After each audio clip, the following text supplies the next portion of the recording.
就算路途遥远，也是爱互学生囡仔学习圆满。嘉义梅山的瑞丰国小是伫咧海拔1100公尺的特殊偏远学校，全校只有24个学生囡仔尔。台中教育大学文创系3位学生用瑞丰在地特色去设计课程，那教囡仔艺术创作，佮做伙办展览，要互众人来认捌瑞丰这个所在。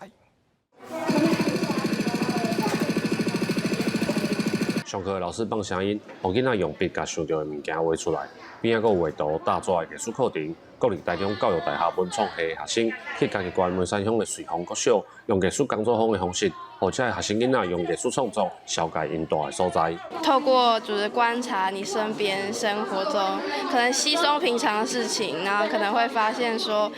我生活的地方这么有趣，我生活的地方很特别。囡仔的画图。伊的图画吼，本来看起来无啥物，经过宗教大因遮团队的设计，拢变成真水的作品啦。这个工作坊为去年8月开始规划，19位瑞丰国小的学生甲这个计划团队共同创作。学生囡仔变做小小设计师，甲瑞丰的地景、产业，佮山处郊外的自然保育，拢用艺术的角度呈现出来，办展览等互大家欣赏。因为我们感受到，我们要做一个最有意义的迄毕业专题，所以阮就寒假的期间就到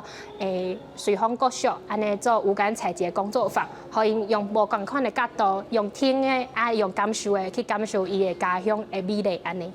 这个意义是讲，我对小学生的一寡伊的作品，伊的作品要安怎互大家看会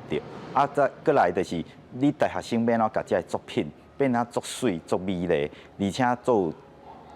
创意，因为这个物件拢是爱有想法的。计划团队表示，瑞丰国小是特殊偏远的国小，一寡美学教育的资源较无济。透过这个工作坊的课程甲展览，然后囡仔伫参与的过程中学习，嘛培养因对在地认同甲自信。记者林慧婷，嘉义报道。